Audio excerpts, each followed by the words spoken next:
अंजलि मिश्रा, स्वागत है आप सभी का द न्यूज में। आपको बता दें कि पश्चिम बंगाल की मुख्यमंत्री ममता बनर्जी को बड़ा झटका लगा है, क्योंकि ईडी की रडार पर अब तृणमूल कांग्रेस की सांसद नुसरत जहां है। जी हां, बिल्कुल सही सुना आपने। फ्लैट लेने के नाम पर 429 लोगों से करोड़ों का फ्रॉड करने से जुड़ा मामला है, जहां पर सांसद नुसरत जहां का नाम सामने आ रहा है, जिसके बाद ईडी की अब रडार पर टीएमसी सांसद आ चुकी है। क्या है पूरा माजरा, किस तरीके से टीएमसी सांसद का इस पूरे मामले में जुड़ाव देखने के लिए मिल रहा है और कैसे इतने लोगों से ठगी की गई है। बता दें आपको कि बीजेपी के नेता द्वारा इस मामले को लेकर जो है मामला दर्ज करवाया गया है। साथ ही साथ शुभेंदु अधिकारी भी इस मामले को लेकर टीएमसी की सांसद नुसरत जहां को जमकर घेरते नजर आए हैं। पूरा माजरा क्या है, विस्तार से जान लेते हैं। टीएमसी सांसद और अभिनेत्री नुसरत जहां पर फ्लैट देने के नाम पर करोड़ों रुपए का फ्रॉड का आरोप लगा है। बीजेपी के नेता शंकुदेव पांडा ने फ्लैट देने के नाम पर करोड़ों रुपए की ठगी के आरोप की शिकायत ईडी में दर्ज कराई है। आरोप है कि नुसरत जहां ने 2014 में फ्लैट देने के नाम पर 429 लोगों से करोड़ों रुपए लिए हैं और उन्हें फ्लैट भी नहीं दिए गए हैं। इस आरोप के तहत कोर्ट में केस और एफआईआर भी दर्ज की गई है। इस आरोप को लेकर टीएमसी और बीजेपी आमने सामने है। टीएमसी ने बीजेपी के नेता से आरोप को खारिज कर दिया। सहकारी समितियों को फ्लैट देने के नाम पर एक सरकारी बैंक के कर्मचारियों से पैसे निकालकर धोखाधड़ी का आरोप लगा है।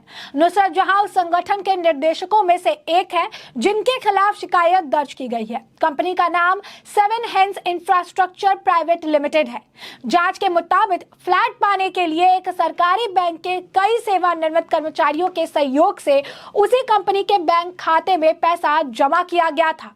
इस संस्था के 7 से 8 निदेशक हैं और इन्हीं में से एक है राकेश सिंह। यहीं पर नुसरत जहां का नाम जुड़ा है, जिनके नाम पर पहले से ही कोर्ट में केस चल रहा है। Company 7 Hands infrastructure private limited का पता गरियाहाट के हेमंत मुखर्जी सरणी है, लेकिन उन्हें उस पते पर कंपनी का ऑफिस ही नहीं मिला। राकेश सिंह के ऑफिस की तलाश के दौरान गरियाहाट रोड पर P6 कंपनी का लोकेशन मिला है। यह एक प्रोडक्शन हाउस है। आरोप के मुताबिक 7 Hands कंपनी के निर्देशकों ने बहुत सारी संपत्तियां खरीदी। उन्होंने इसे बेचकर अपने नाम पर संपत्ति खरीद ली। हालांकि नुसरत जहां के वकीलों का दावा है कि नुसरत जहां ने खुद पाम एवेन्यू पर 1,98,00,000 में एक फ्लैट खरीदा था।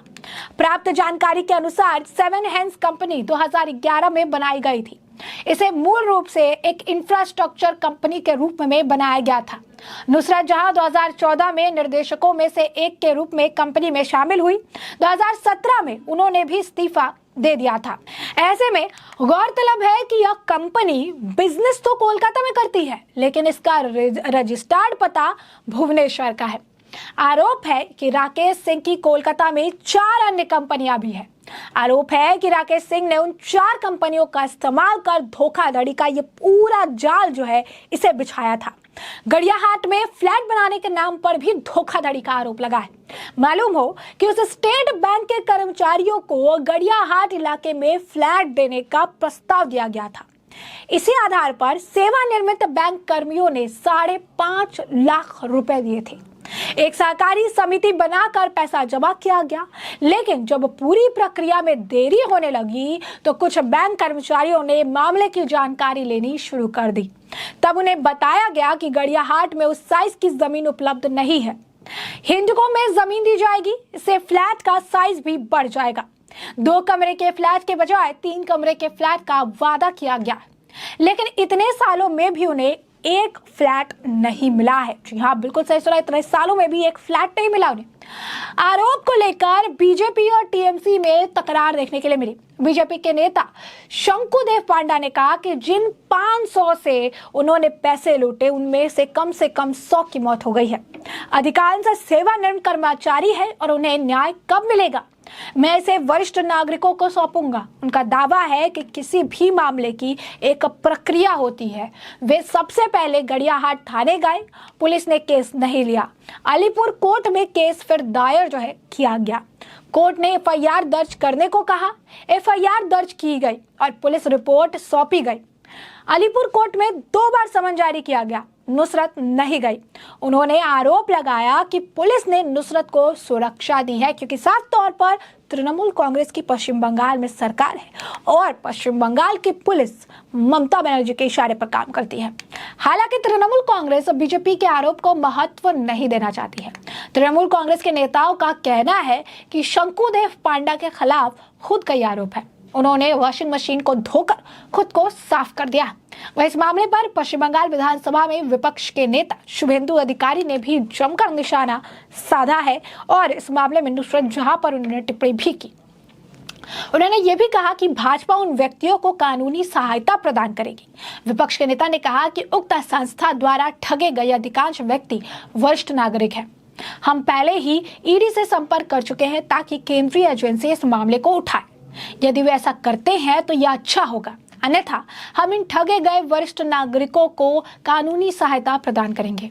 अधिकारी ने यह भी आरोप लगाया कि इन वरिष्ठ नागरिकों ने आवासीय फ्लैटों से प्रावधान के वादे के बदले में भारी रकम का भुगतान जो है किया है। विपक्ष के नेता ने कहा कि इन वरिष्ठ नागरिकों को धोखा दिया गया है और आज तक उन्हें फ्लैट उपलब्ध नहीं कराए गए हैं। इसके बजाय उनके द्वारा भुगतान किए गए पैसे का इस्तेमाल तृणमूल कांग्रेस के लोकसभा सदस्य सहित कॉरपोरेट इकाई के निर्देशकों ने अपने स्वयं के फ्लैट खरीदने के लिए किया है।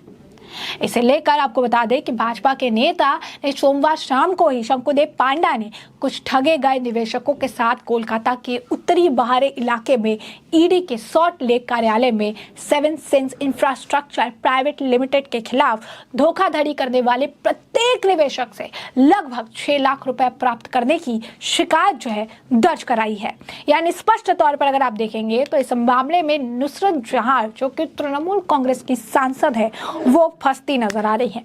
फंसने का स्पष्ट कारण है एक ऐसी कंपनी जिसने वादे किए थे ऐसे लोगों को जो कि ज्यादातर 100 लोग मर चुके हैं और ऐसे लोग जो कि सेवानिवृत्त हैं, बुजुर्ग हैं, जिन्होंने अपने आशियाना के लिए, अपने घर के लिए कुछ अमाउंट पेमेंट किया था और उसके बाद इन लोगों के साथ धोखाधड़ी हो गई।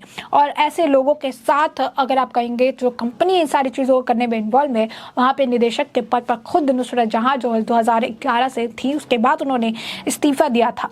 तो नुसरत जहां का एंगल अगर जो है इसमें आप समझ पा रहे होंगे कि इस तरीके से नुसरत जहां का नाम इस पूरे मामले में आ रहा है और कहा जा रहा है कि जो आंकड़ा है ये तकरीबन 24 करोड़ का है। यानी इतने लोग हैं, उनसे थोड़ा थोड़ा करके जो अमाउंट लिया गया है, कहा जा रहा है किसी से 6 लाख, कभी किसी से कुछ करके, तो तकरीबन 24 करोड़ का जो धोखाधड़ी का ये पूरा मामला है। 24 करोड़ रुपए जो है उसकी हेरफेर की गई है इस पूरे मामले में, जिसे लेकर अब ईडी के रडार पर नुसरत जहां आ चुकी है और ये ममता बनर्जी की पार्टी तृणमूल कांग्रेस की सांसद है।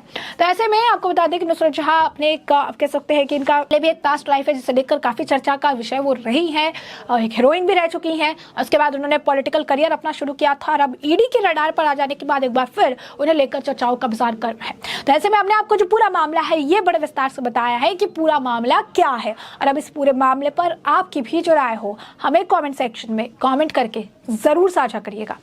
धन्यवाद।